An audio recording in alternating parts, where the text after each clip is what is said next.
una parte del cuore di Erice, ma c'era un'altra parte che vibrava, che batteva per il comune per cui lui è stato sindaco per 15 anni, dal 60 al 70 e dall'80 all'85.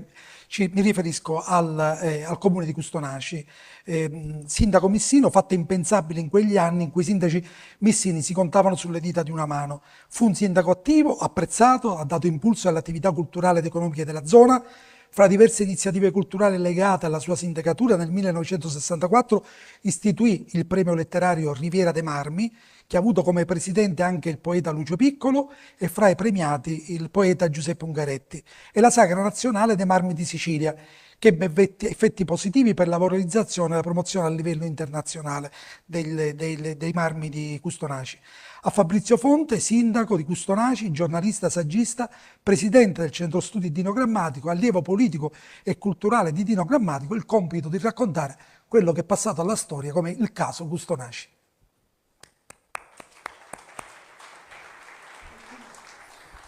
Buonasera, grazie a tutti. Devo dire che vedere Ludovico Corrado e Dino Grammatico insieme in quelle foto fa un po' di impressione se pensiamo alla classe politica e dirigente di oggi, ma è una riflessione che io faccio, diciamo, in silenzio, ma in realtà ve l'ho detta a tutti, perché è evidente che ai noi c'è una decadenza da questo punto di vista, anche alla luce, ma non è necessario che Gibellina fosse nominata la scorsa settimana capitale italiana dell'arte contemporanea. Il caso Custonaci, hai detto bene tu Giacomo, era qualcosa di fuori da ogni logica il fatto che una piccola realtà della Sicilia fosse amministrata, allora si intendeva l'intero consiglio, perché si eleggeva il sindaco alla luce appunto della lista che venisse eletta, non era come ora, e questa fu un'altra battaglia di Dino Grammatico, l'elezione diretta del sindaco, con la logica anche di carattere della democrazia diretta, quindi valeva anche per la presidenza della regione e poi anche di un premierato che è uno dei, ancora tuttora, ecco diceva bene Peppe Bica, l'attualità del pensiero. Ancora oggi parliamo di poter eleggere in maniera diretta chi poi ci va a governare a più livelli. Ebbene, lui allora quindi non soltanto diventava sindaco perché era eletto la persona, ma tirava l'intera lista, quindi ancora più complicato. Perché questo avveniva? Avveniva perché lui era trasversale.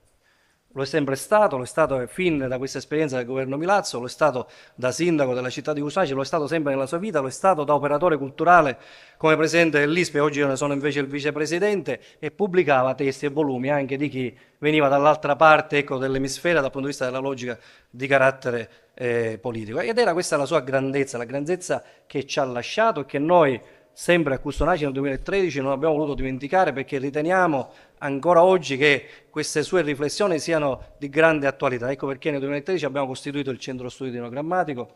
Diceva bene l'onorevole Bica prima, noi la celebrazione di carattere istituzionale, ma veramente condivisa e concordata con Angela, l'abbiamo fatta a Palazzo dei Normanni lo scorso mese con le istituzioni regionali, perché lui per 35 anni, come è stato già detto, è stato parlamentare regionale, e poi tutti noi insieme a lui abbiamo legami proprio nell'aula, nella sala gialla di Palazzo dei Normanni. Io stesso ho delle foto insieme a lui, quindi è stato un momento importante. Però parlare di Dino Grammatico in un contesto di carattere, ecco, sviscerando da tanti punti di vista, che va oltre l'aspetto politico e culturale, direi quasi familiare, visto che le interviste che abbiamo visto le hai realizzate proprio a casa sua, permettete anche di fare un pensiero alla signora Alma, perché ritengo che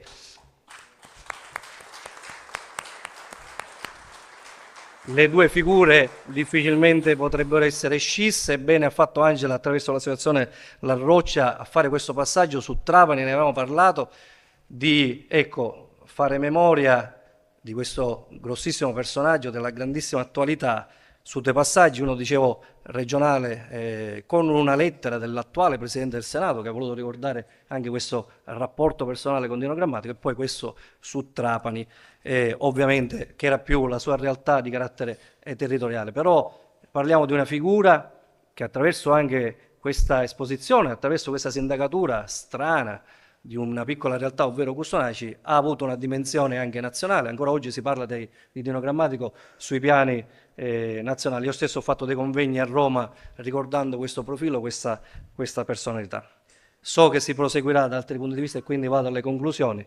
Se fossi stato io ad organizzare questo convegno, visto che sono così prettamente di parte e che non solo oggi sono il presidente del centro studi di Grammatico, il vicepresidente dell'ISPE e attualmente il sindaco della città di Custonaci, perché per noi quando si parla del sindaco di Custonaci, qua c'è anche Peppe Bica, quindi non ci offendiamo, il riferimento è sempre alle sue gesta.